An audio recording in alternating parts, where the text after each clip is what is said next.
Welcome to another episode of the Return to Self podcast. This is a really special one because not only is it the final episode of the second season, it is our first live show. So welcome everybody who is here with me. If you're listening from home, I'm here in LA at La Sharif with a couple of my friends if they want to say hi.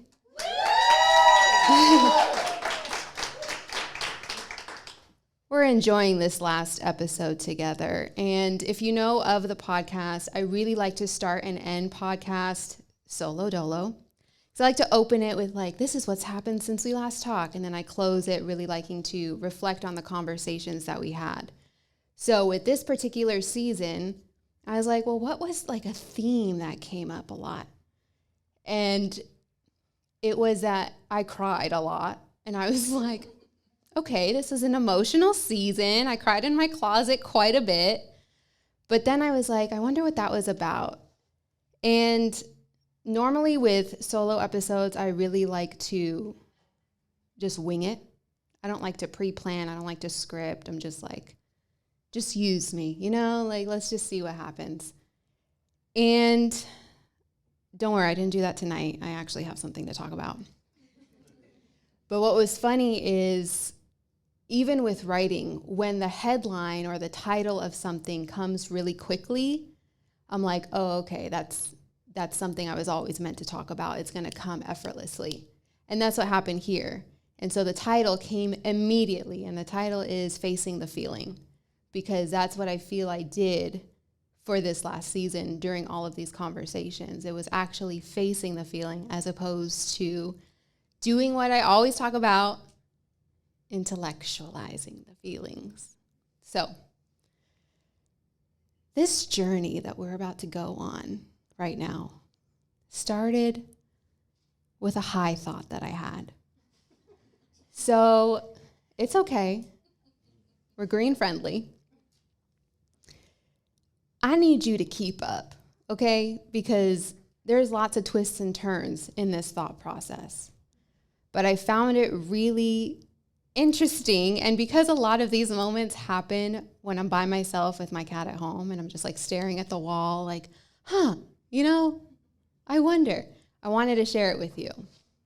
So I'm sitting on my couch in my PJs with Jackson, straddling dimensions, if you will.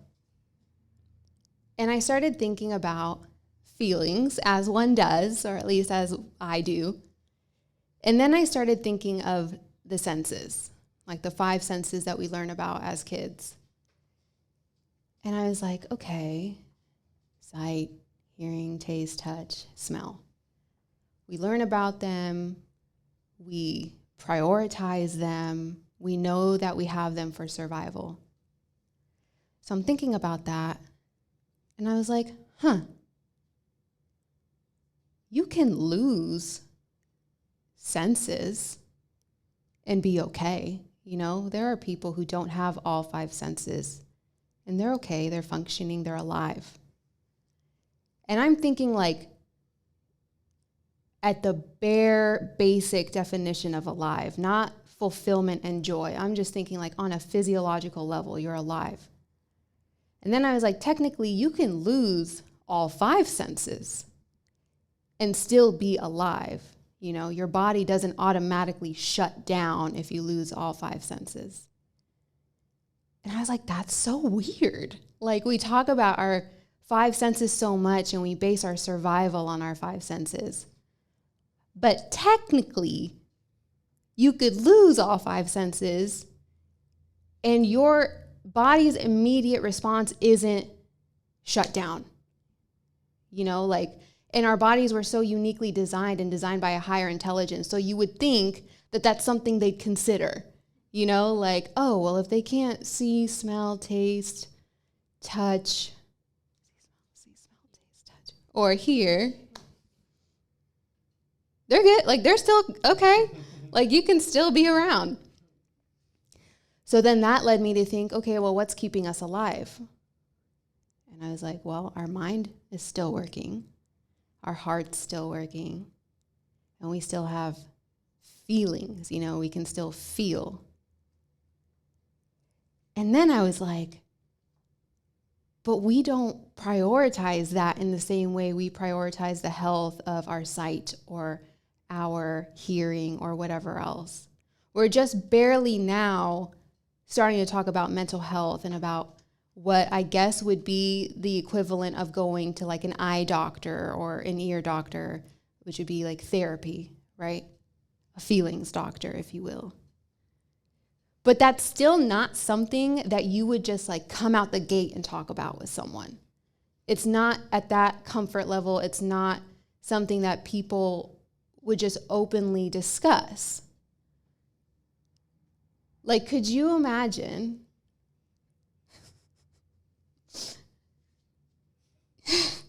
if you were just like having dinner with the family and someone asked, "What'd you do today?" And you said, "I went to the dentist." And they were like, "What?"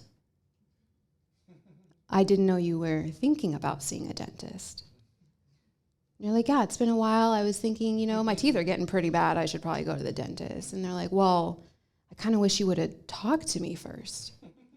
What did you do? What did you talk about? Did you talk about me? Is it all my fault? I did the best I could." There's so many things that would come up if you said, "I went to therapy," that no one gives a shit about if you say you go to the dentist.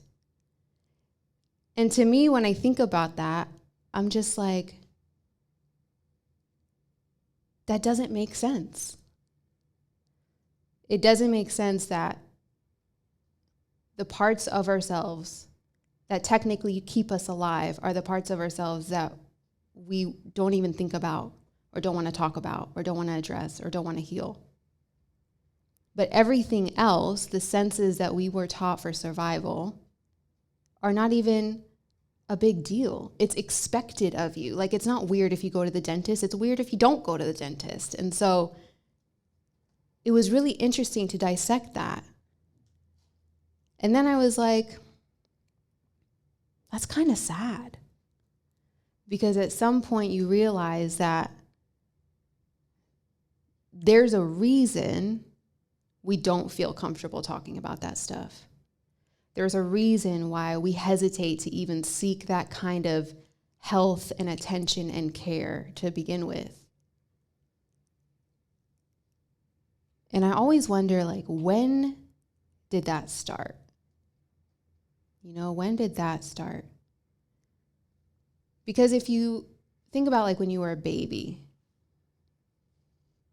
you were born, and literally the first sound that the doctor is hoping to hear from you to make sure you're alive is a cry. That is the first sound you make coming into this world, is crying. And that's the first sign that you are healthy and alive. And then you just keep doing that shit for a while. Allegedly. I don't have kids, but from what I've heard.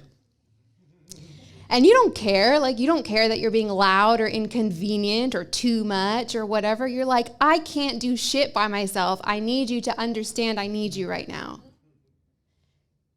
And that's perfectly okay. That's expected of you. It's expected for you to emote because you are completely dependent. And then you get a little older, and now you're like this little kid. And everything is magical and wonderful. And now you don't shut up because you're learning how to speak and you're learning how to talk, and you just want to talk about everything that you did that day or how you're feeling or what you ate or what you saw, and you have so many questions, and every time someone answered, you're like, why? And then you just keep talking because you learn these 10 new words, and now you want to share it with whoever's going to listen because you don't get to have conversations all the time. So you're literally like word vomit because it's that exciting. I want to tell you everything.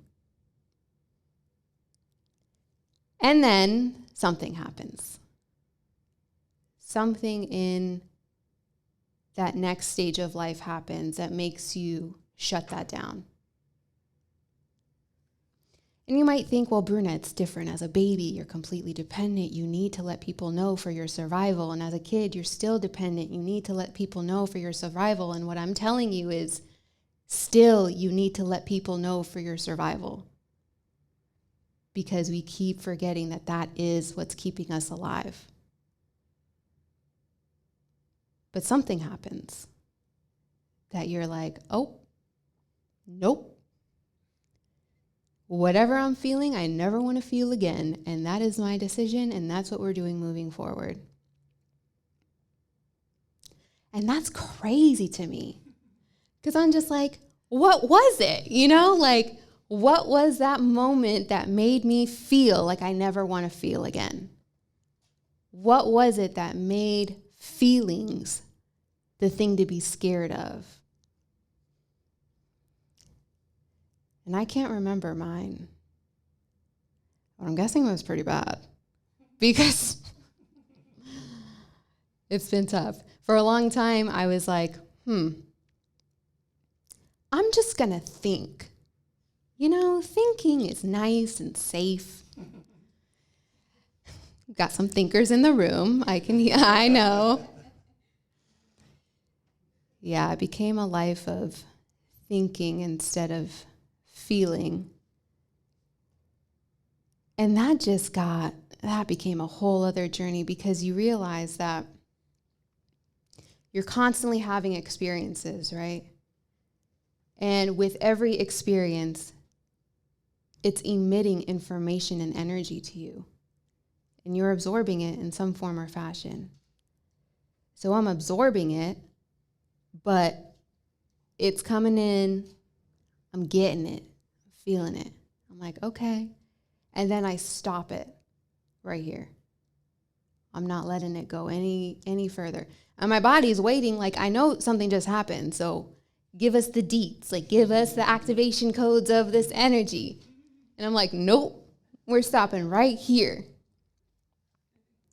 And at first it's really convenient, because then you have things to think about, because it's almost like there's a block party happening, right? People are coming and it's getting a little loud and there's music, but it's fun because you have like a distraction and there's always something going on. Until it doesn't stop and you're like, all right, it's getting too loud. It's getting too crazy. Now you're just annoying me. Like, now I can't stop hearing things. It's never quiet. There's always something to think about. And again, thinking or intellectualizing the feeling is much safer. It's nice when things make sense. You can like label it, you can categorize it, you can put it in its different area in its box, and you're like, okay, done. And then something else happens, you're like, ooh, I don't get that. I'm just gonna. We'll talk about that later. So I was thinking about that, and I was thinking how it just stops here. And because of that, I never got to embody the knowledge of what I was getting, embody the information I was getting. Because up here, it's just cool. It's in my head, and it's living there for a while, but the rest of my body is like, what's going on? Where is it? And then I started thinking about how I can literally feel it stop here. The throat chakra, if you will. And then I was like, that's interesting. Because we call our teeth like pearly whites, right? That's a thing, right? Okay. And then we talk about the gates of heaven as the pearly gates. This is a high thought, remember. This is one stream of consciousness. So I'm like thinking about feelings and stuff, and I was like, wait, pause, over here. That's interesting. We call the gates to heaven the pearly gates. We call our teeth the pearly whites. And then I started thinking, well, what if opening the pearly gates is actually expression? And what if heaven and hell are not places you find, but they're a state of mind? And so what if heaven is my heart and hell is actually in the mind? And when I'm stuck in the mind, I'm creating a hell for myself. But if I were to open up and express myself and talk about my feelings and talk about what I need and talk about what's on my heart, I open up the gates to heaven by letting that flow through me, by letting it process, by letting it become embodied in me. And I really do believe that heaven on earth is a thing. But I don't think we'll get there until we are feeling safe enough to access that type of vulnerability, that type of energy. So then I started thinking about that, and I was like, man, that's crazy. Judgment Day is every day. And Judgment Day is in your mind, and it's actually your conscious that's judging you. And so every day is Judgment Day, and you get to decide, am I staying in hell or am I going to open the gates to heaven? A lot of us don't do that. And what's crazy is we don't do it because we think we're keeping ourselves safe. And that's the hilarious part, because in doing what you think you needed to be safe, you're actually killing yourself. Because that's not the threat. At some point, you convinced yourself that feelings are too threatening, and that's the threat. So you're trying to survive from feeling, but it's the feeling that keeps you alive. So how does that work?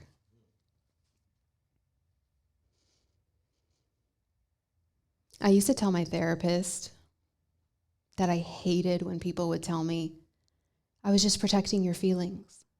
And I'm like, bitch, no, you weren't. First of all, you can't. Like, you literally cannot protect my feelings. You don't even know what I'm feeling. How can you protect what you don't know? And also, if you really gave a shit about my feelings, you wouldn't do something that my feelings needed protection from. But it happens. And so I told her, I hate when people tell me that, because I know it's a lie. And sometimes I know it's a lie before they do, because they really convince themselves, no, I'm protecting her. And I'm like, you're not. Because first of all, have you met me? Like, I know I know when anyone is lying. I read cards, I read energy. Like, you can't lie to me. It's not possible. And if you do lie to me, it's usually because I let you. And I know that sounds super arrogant, but also like, I'm not lying. So if you're lying to me, it's because I let you. And so then your lie becomes mine, because now I'm lying to protect myself from the reality of the situation.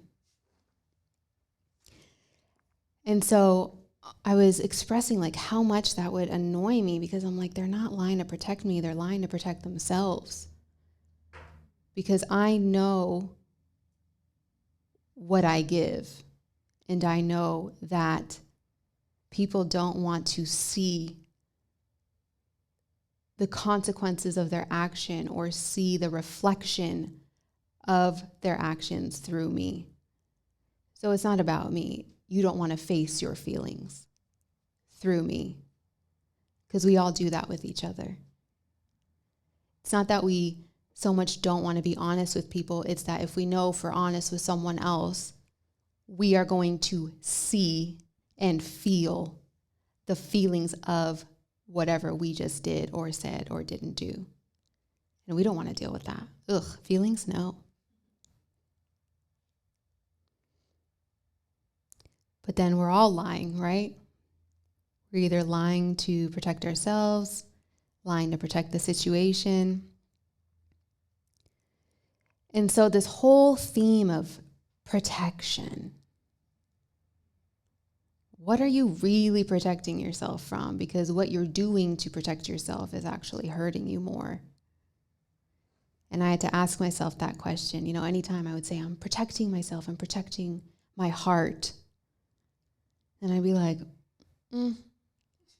am I? Like, but how? And so you realize that, like, it's not about protecting your feelings. It's about trusting your feelings.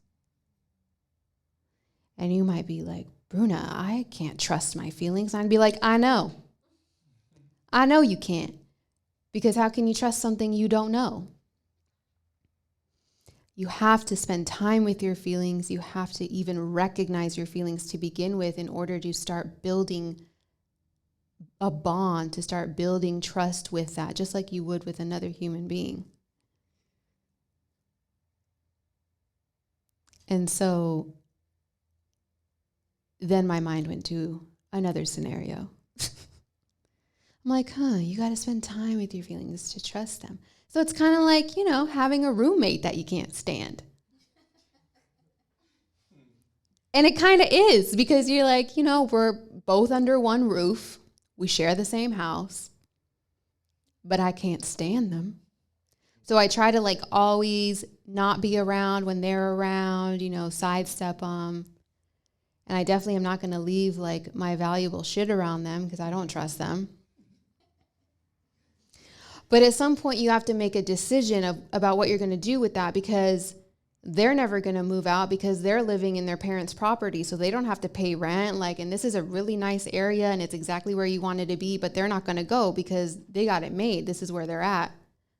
And you came over here because you really needed to be here because you had these dreams you wanted to go and get. You wanted this certain life, and this is where you needed to be. And the rent's not so bad. I mean, the maintenance is a little tedious and sometimes it gets annoying, but when you really think about it, you're like,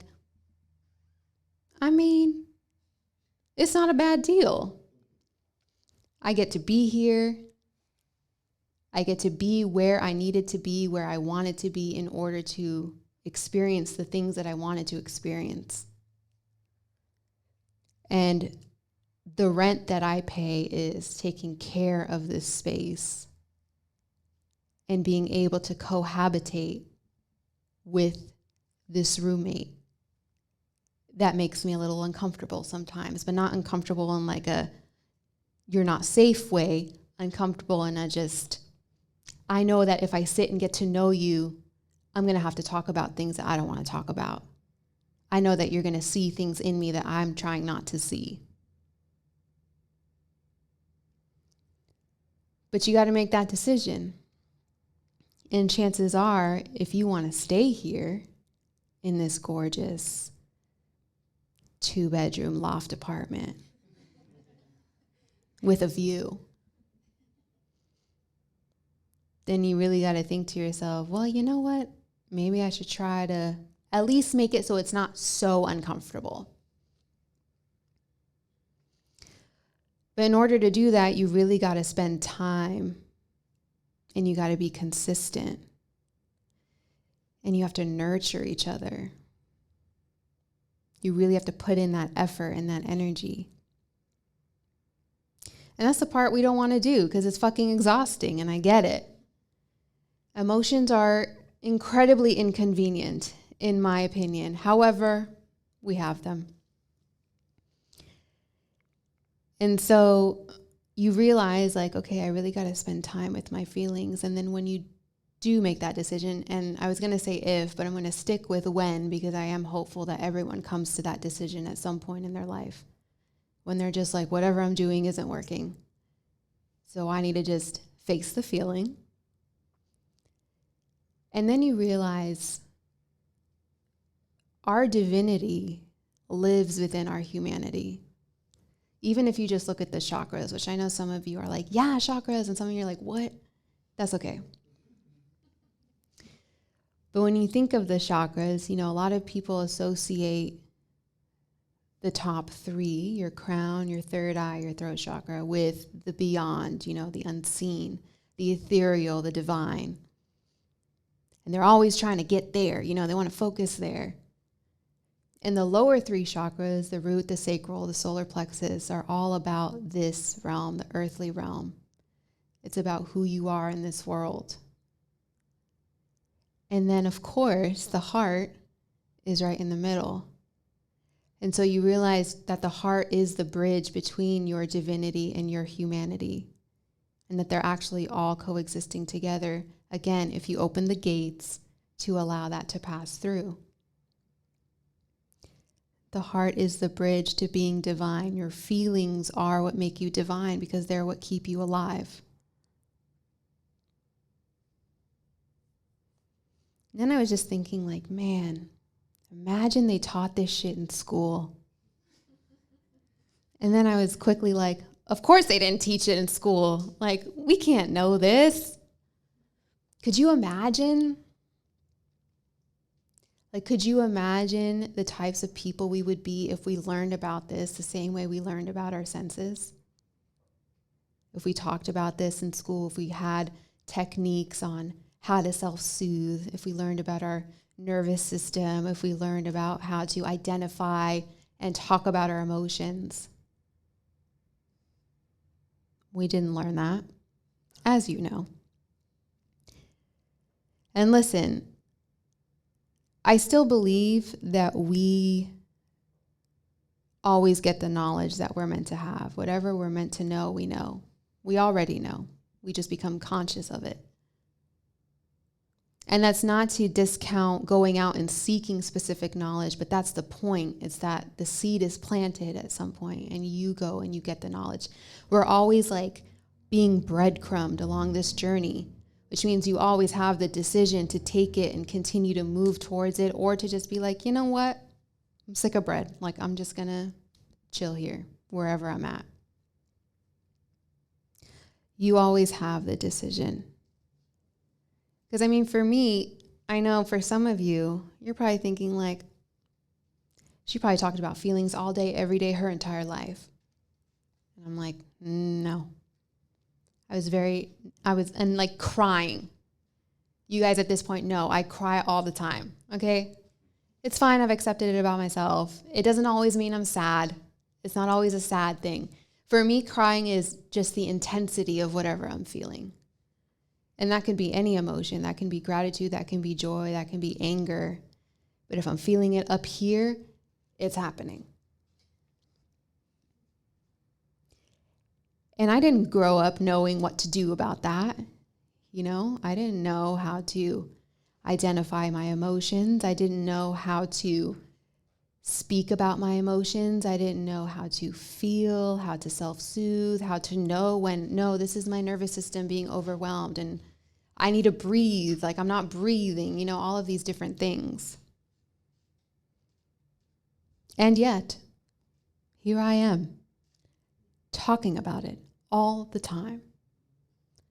And then I started getting into human design because I just like looking into all kinds of shit like that. And of course, my entire profile is like feelings. You got to feel your feelings. You are all about feeling. Your feeling is your superpower. And I'm like, ugh, so annoying.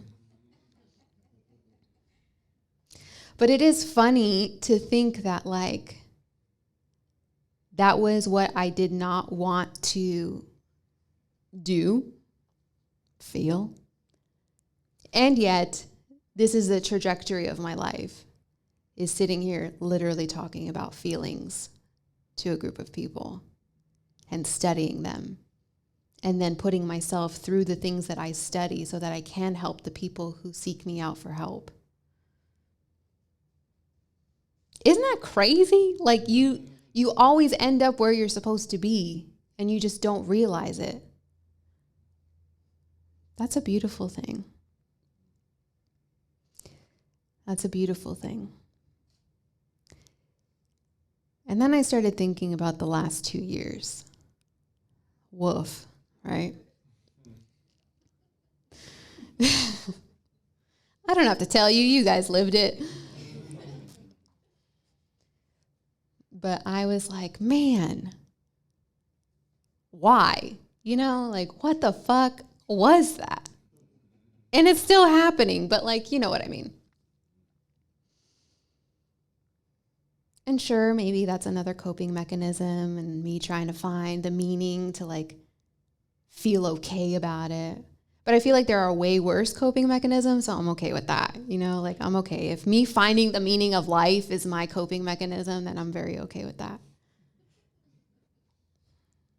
But I was thinking about the last 2 years and I was like, why did that happen? And not one specific thing, just like everything, you know, because it was definitely something where it was back to back. We did not have time to grieve the loss of so many different things. There was a lot of death in the last 2 years, figuratively and literally, in so many different ways. And we didn't even have the time to sit with that. We didn't have the time to process it. We didn't have the time to embody that. And when I was thinking about that, the first thing that came to mind was maybe we needed to see collectively like how far we had to go until we were finally fed up and let ourselves feel something again. Like, what's it gonna take? And not to just feel something for yourself, although that's absolutely gonna happen, but to feel something for everyone around you. Because no one was safe these last 2 years. Like every single country, something was happening. And it was just kind of like, okay. It felt like the world was literally like, there's the edge and we are pushing it. What's it gonna take? What's it gonna take for you to finally surrender? What's it gonna take for you to feel something again? What's it gonna take for you to feel, for you to feel something more than anger? Because anger is it's a great one. Okay, don't get me wrong. Has a lot of information. But that's still skating the surface. And that's not to say anger is easy, because some of us even have trouble recognizing that we're angry. But when you do get to the anger, you realize it's a pretty socially acceptable emotion, especially for men. You know, anger is fine. You can be angry. No one's going to question anything. And then you realize that anger is protecting the feelings that you don't feel safe feeling openly or being public about. So I just felt like, what's it going to take? What's it going to take for everyone to get their shit together? Which, of course, means looking within, right? You change the world by really taking inventory, taking accountability for yourself. And I was just like, man, these are questions worth asking. You know, this is your life. And you only get one now, you know? One as the you that you are right now. Like, I only have one life as Bruna. So, like, who do I want her to be? Like, what do I want her to experience? How do I want her to show up in the world? What are the memories I want her to leave with people? And really, like, being intentional about that. And then I realized, well, no wonder people always say you can't save anyone. You can only save yourself. Because no one can feel for you. And it's feeling the feelings that save you. Because it opens shit up, it clears shit up. It gives you more access. It activates shit. Literally, I believe.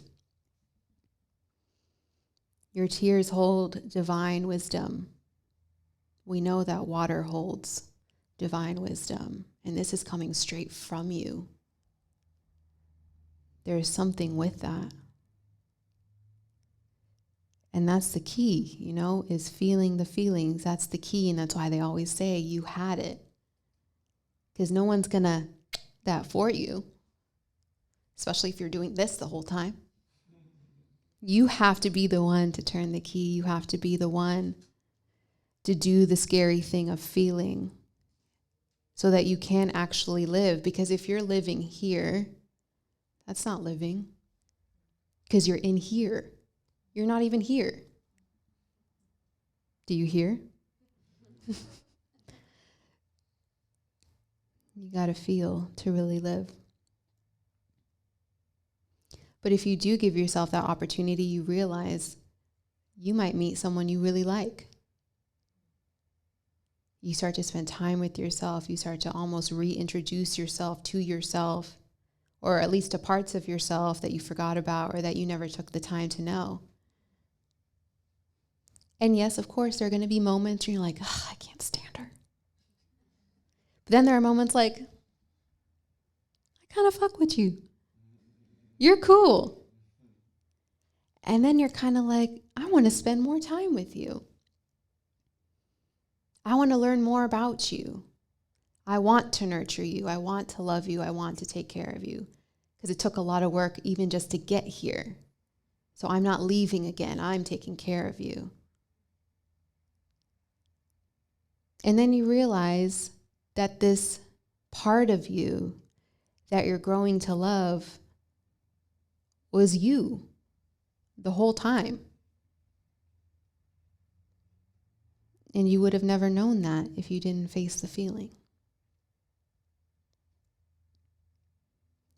So, I have a poem. It's not my own. Maybe next time.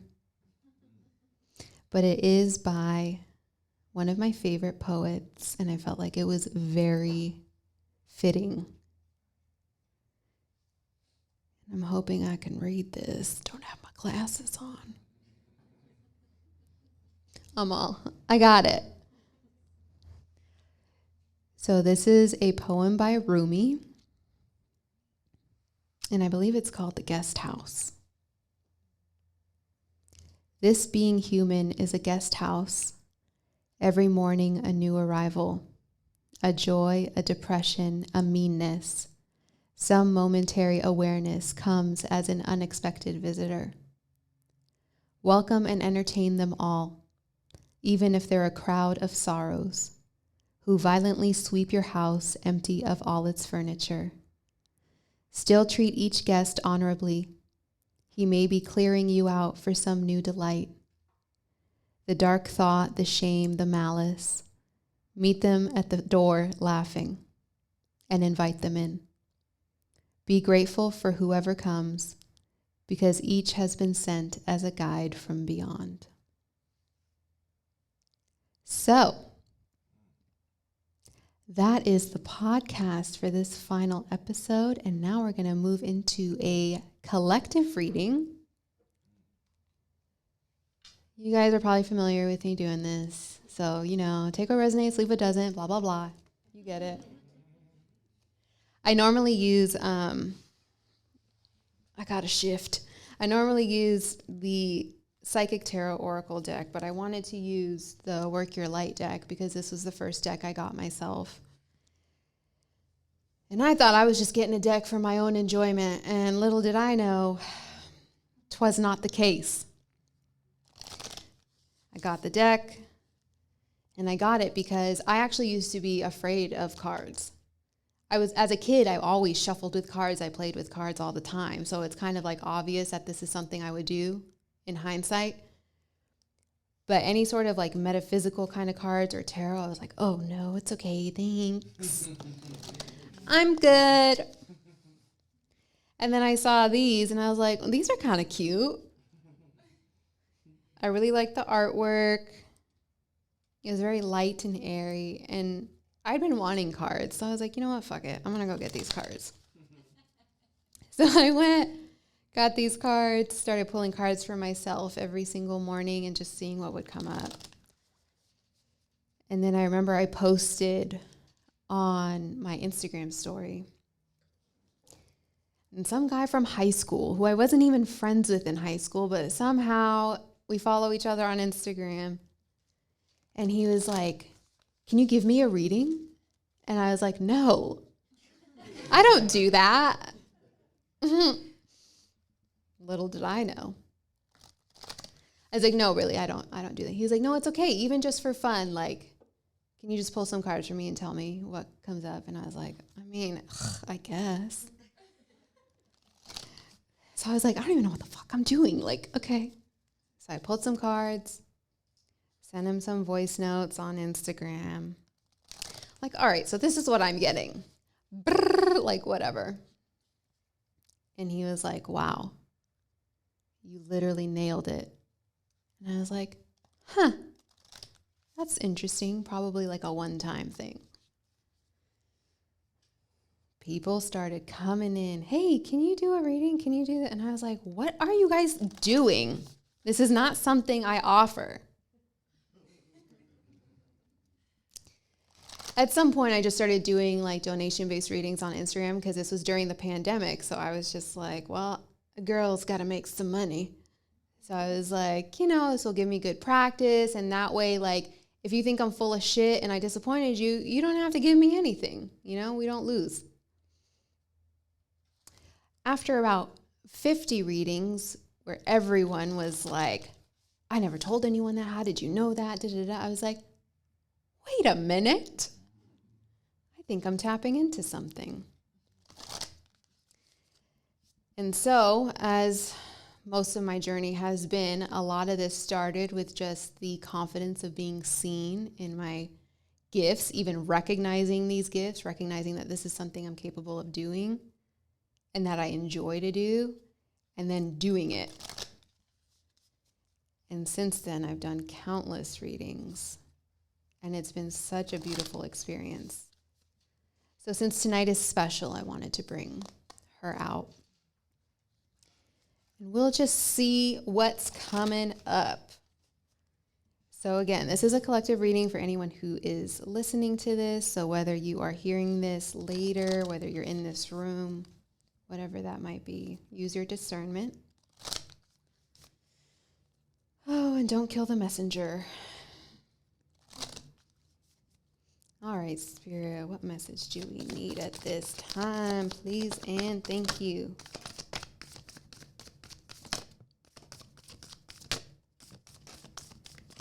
Okay. We definitely are. Make sure I'm not giving you another kind of show real quick. All right. Well, this is fitting. Of course it is.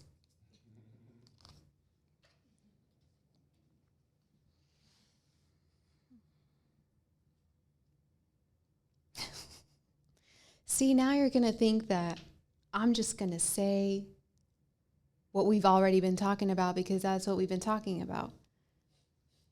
But we got play, have fun, celebrate, don't be so serious. I feel like we're doing that right now. We got share your voice, come out the cave, persecution, expression, literally what I've been talking about this entire time, and protection.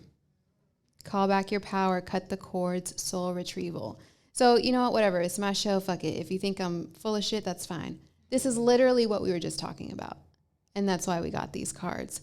There is a sense, and I mean, I know I heard some of you agree with me as I was talking, but there is a sense that something was said throughout this last hour-ish that hit home for someone. There is something about feeling the need to protect yourself so deeply that you have actually stopped yourself from experiencing life in the way that you were always meant to experience it. And so now what you've been protecting yourself from isn't even the threat. The threat is you, because you're the one holding yourself back. And what's crazy is all you have to do, this is going to sound so demeaning, is lighten up. I need that too. That play energy, that joy. Oh, I'm burping. See, they're talking. It's like the most unladylike form of confirmation.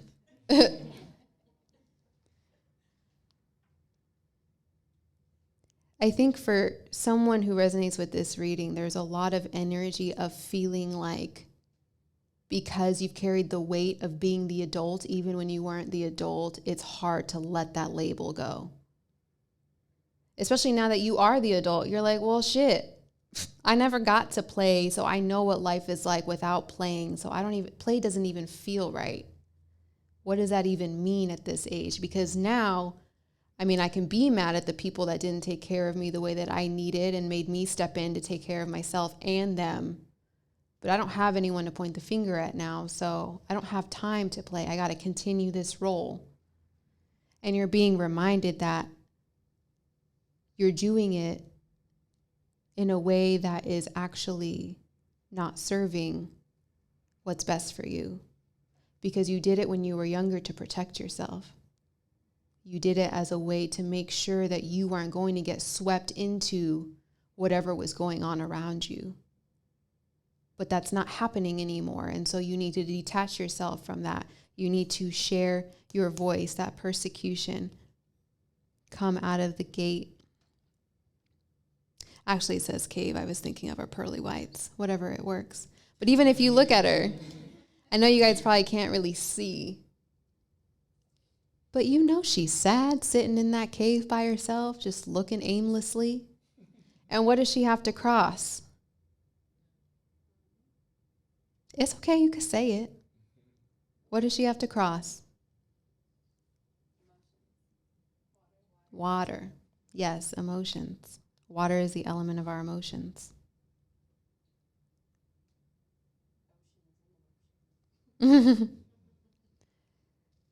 Yeah, there's even a conversation that might need to happen with someone specific.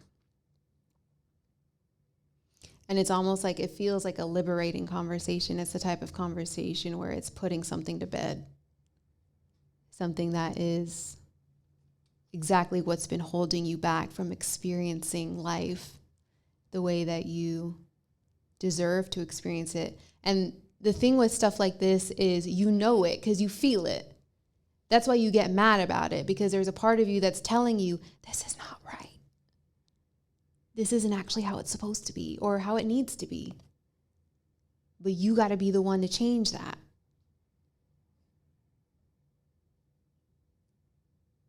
Yeah, there's definitely something that needs to be let go of. The protection feels very, what's the word? It feels very voluntary. It's something you've convinced yourself is in dire need when in reality, it's not even happening anymore. And so letting that go and tapping back into the freedom and the space that can create when you let go of it is going to create room for you to be able to play, because now you're not feeling so heavy. Now you're not drowning in this energy that you never even had to carry.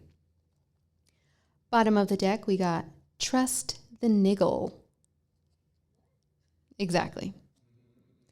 That niggling feeling, that's that feeling, that's what I was just talking about. It's that feeling inside that keeps kind of poking at you. What is it that you are not acknowledging? What is it that you do this with? Nope. Next time. We're kind of coming to a time right now collectively where you got to decide. You got to decide what you want to do. What's the life you're trying to live? And again, whatever you decide is perfect for you, because no one gets to decide for you. But if you're always going to have that feeling of, then maybe it's time to choose something different. And maybe you'll surprise yourself, because maybe everything that has been stopping you from making that choice is just up here. It's not even reality. But you hold on to it, and you don't realize you hold on to it because it's subconscious. But your ego loves it, because that means we don't have to change anything. And it loves some routine. It loves to know what's happening. And if that's working for you, listen, if you like it, I love it. But if you don't, do something about it, because you can. Top of the card, break the chain. Ancestral patterns, healing, rewriting the future. 1000%. I always feel, as a Lebanese immigrant, the most beautiful gift I can give my ancestors is living my life to the utmost degree, because they're experiencing it with me in every moment. They're feeling everything I'm feeling. So the sacrifices that they went through, like when you think about that, the amount of people before you who had to ensure their survival in order for you to even be here right now is not meant for you to continue that pattern of just living to survive. They did it so that they can live through you. But you got to open it up. You got to face the feeling. So that is the final episode of the Return to Self podcast. Thank you guys so much for coming. Thank you, La Cherie, for hosting the space. Thank you, Katya's Cuisine, aka my mother, for cooking for all of us. And thank you guys for joining me. And we'll see you next season.